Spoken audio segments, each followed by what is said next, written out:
Tapi kalau muslimah yang memasak, Masya Allah, sambil mengaduk, membuat adonan bakwan itu apa kata dia? Salatullah, salamullah, ala taha rasulillah.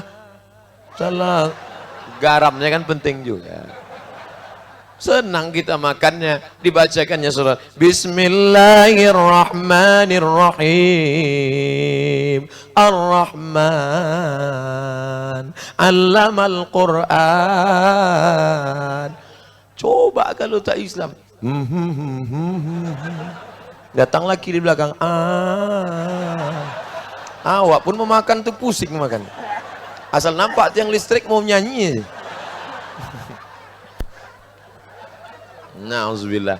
Oleh sebab itu kita jaga ini, insya Allah bangkitkan ekonomi umat dengan persatuan. Nanti perlu dibuat gerakan. Coba tengok, subuh berjamaah mantap, tapi itu masih koma. Subuh berjamaah, belanja berjamaah. Allahu Akbar.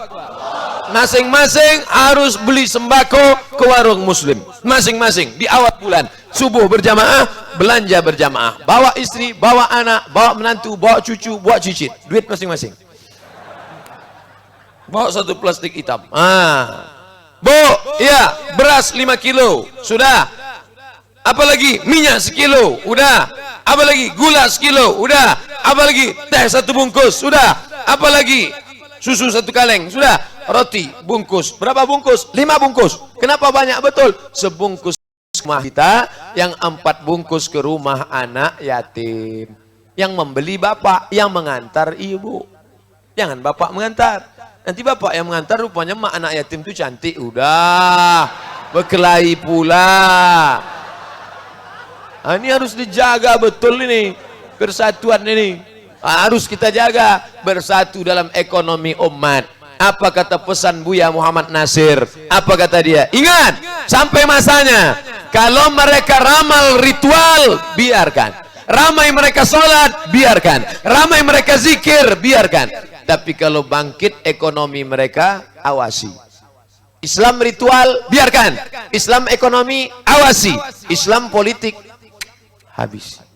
Oleh sebab itu maka persatuan subuh berjamaah ini baru first step, langkah awal. Jangan nanti balik sudah merasa berhasil. Mana sholat subuh tadi? Masya Allah, sampai hilang selapku. Itu belum ada apa-apanya.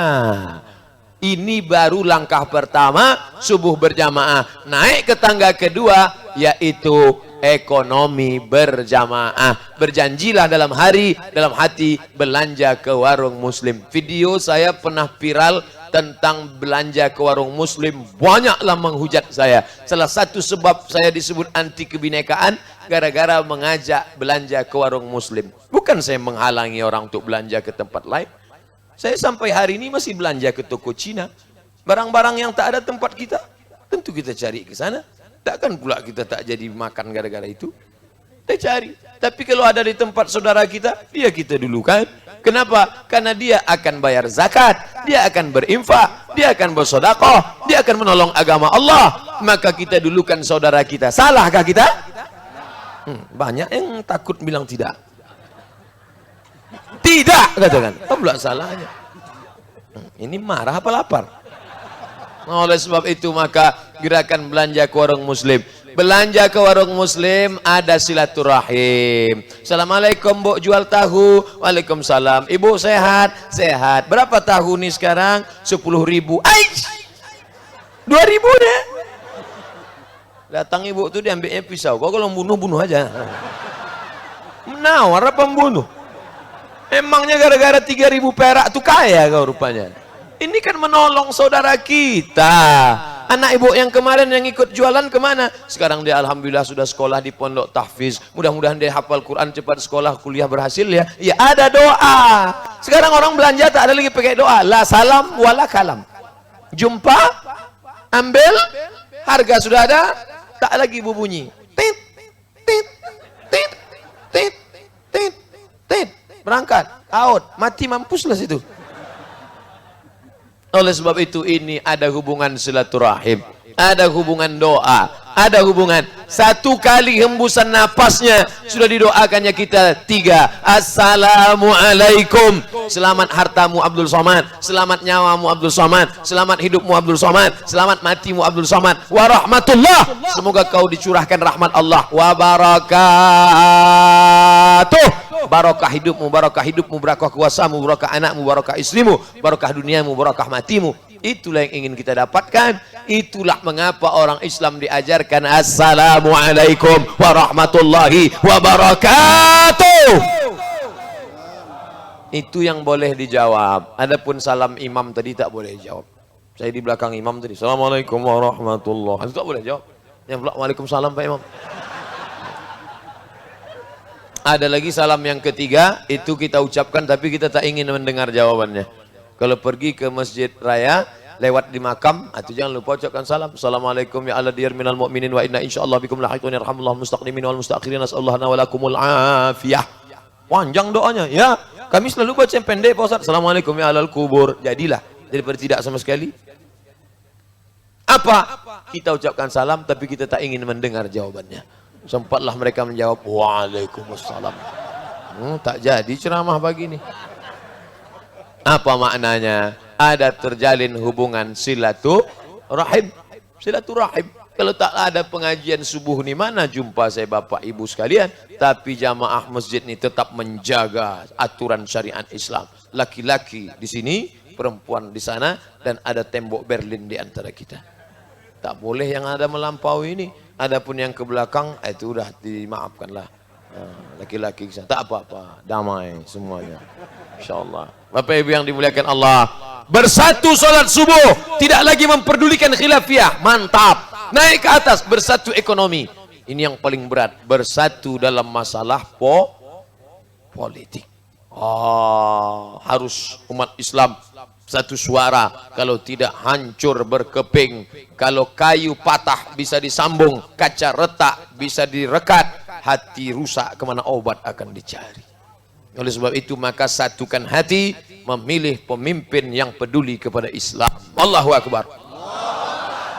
Kalau orang Islam tak peduli pemimpin Muslim, siap-siaplah dipimpin oleh orang yang tak peduli kepada Islam. Itu sudah menjadi hukum. Kalau orang tua tak peduli kepada nikah anaknya, siap-siaplah dengan merebaknya perbuatan zina. Itu sudah hukum pasli. Kalau mahal, maka zina akan murah. Oleh sebab itu ekonomi dulu. Kenapa Ustadz ekonomi dulu daripada politik? Karena kalau orang lemah ekonomi, suara politiknya mudah dibeli. Betul? Suara bisa dibeli dengan baju kaos oblong, suara bisa dibeli dengan sembako, suara bisa dibeli dengan sawer. Insya Allah jamaah Masjid Baitur Rahman, kalau ada orang mau menyogok, ini ku kasih kau 50.000, pilih aku 50.000, pilih aku 50.000, tidak akan ada yang mau, karena semuanya mapan secara ekonomi. Amin. 100.000 tidak, 500 tidak, 1 juta aku istikharah dulu.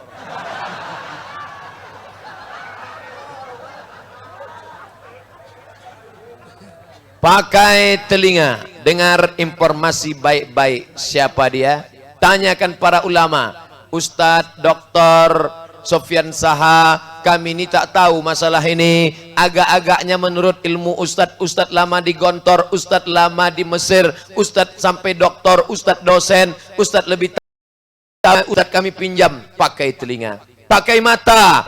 Ustadz Doktor Dedi Masri, Ustadz yang doktor, Ustadz yang dosen, lama di Mesir, kami tak tahu, kami pinjam mata Ustadz. Tanya, kalau mobil rusak dibawa ke bengkel, mobil, tanya pada orang yang tahu. Fas'alu ahla zikri. Sudah pakai telinga dengar informasi, pakai mata baca, dengar, tanya.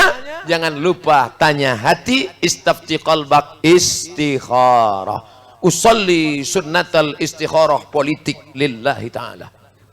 Jangan diucapkan di mulut, dalam hati aja. Dulu kita waktu mau nikah kan gitu. Kata orang tua-tua, berapa calon kau? 2. Siapa namanya? Khadijah sama Aisyah. Istikharah kau dulu. Setelah istikharah datang balik. Mana nampak? Dua-duanya nampak Pak. Berarti belum putus lagi. Sampai putus. Nampak nanti dia. Ilham dari Allah Ta'ala. Tapi kalau pilihannya antara dua. Tapi kalau sudah memang tak ada pilihan, yakin. Fa idza azamta. Tapi prosesnya 3. Wasyawirhum fil amri. Musyawarah dulu. Tanya pendapat orang yang tahu. Setelah musyawarah, fa idza azamta. Kalau hatimu sudah azam, tekad. Masuk ketiga. Fatawakkal 'ala Allah. Tawakal, serahkan pada Allah Subhanahu wa taala. Masuk ke dalam kotak itu, aku sudah azam, aku sudah doa, aku sudah istikharah, aku sudah tekad. Bismillah. Datang kawan dari belakang. Cepatlah, lama betul kok dalam kami panjang antrian nih. Terserahlah apa yang mau dicucu. Disitulah nanti kita akan berjihad. Kenapa? Perjuangannya luar biasa. Ibu-ibu yang sudah istikharah, alhamdulillah. Nanti ditanya sama kawan sahabat, kau pilih yang mana? Ah, ini gambar ini yang ku pilih. Kenapa gambar itu kau pilih? Cuman Allah, setiap aku istikharah, dia aja yang nampakku. Kenapa dia nampak? Baju kaos 3, jilbab 2, sembako kemarin 3 bungkus diantarnya ke rumah. Apa tak condong hati awak ke situ? Tapi ini kabarnya tak seakidah. Akidah itu nomor 16 lah. Memangnya kita kalau naik pesawat kita tanya rupanya, hei pilot, akidah kau apa? Kan tidak. Yang penting kita, iya juga ya katanya. Alladzi yuwaswisu fi sudurin nas minal jannati wan nas. Kalau ada yang berbisik-bisik model begini nanti, bacakan ayat kursi. Allahul qayyum la ta'udzuhu sinatun wa la nawm. Insyaallah terbakar dia. Siapkan nomor 2 biji. Nah, ini pentingnya keyakinan, karena dia akan menentukan berapa APBD untuk masjid. Dia akan mementingkan bagaimana kemaslahatan anak-anak kita sekolah. Dia yang akan mementingkan bagaimana jalur agama Islam ke depan. Maka ini penting. Kalau tidak, tak tahu entah apa yang terjadi. Saya kalau ditanya Allah Ta'ala nanti di padang mahsyar, hai Abdul Samad, sudahkah kau ingatkan umat? Sudah. Pakai apa? Pakai suaraku ya Allah. Itulah yang bisa. Kekuasaan aku tak punya, tanda tanganku tak laku, badan pun tak besar, satu itulah cuma suara. Kalau suara pun juga boleh. Assalamualaikum warahmatullah. Judul pengajian kita, bagaimana menghadapi sakaratul maut. Sekarang pengajian yang paling aman adalah jangan sentuh ekonomi, jangan sentuh politik. Pengajian apa? Sabar. Pengajian kita subuh ini tentang sabar. Kalau anak gadis kita dilarikan orang, sabar. Bini kita diambil orang, sabar. Awak dibunuh orang, sabar. Mampuslah kau. Apa pula sabar, sabar, sabar. Ada tempatnya Nabi marah, ada tempatnya mata Nabi merah, ada masanya Nabi mengamuk. La u'arriqanna alaihim buyutahum. Kubakar nanti rumah mereka, kata Nabi. Kubakar rumah mereka. Siapa itu? Orang yang tak datang sholat berjamaah. Kubakar rumah mereka. Kalau hidup Nabi sekarang bertambah titik api hotspot.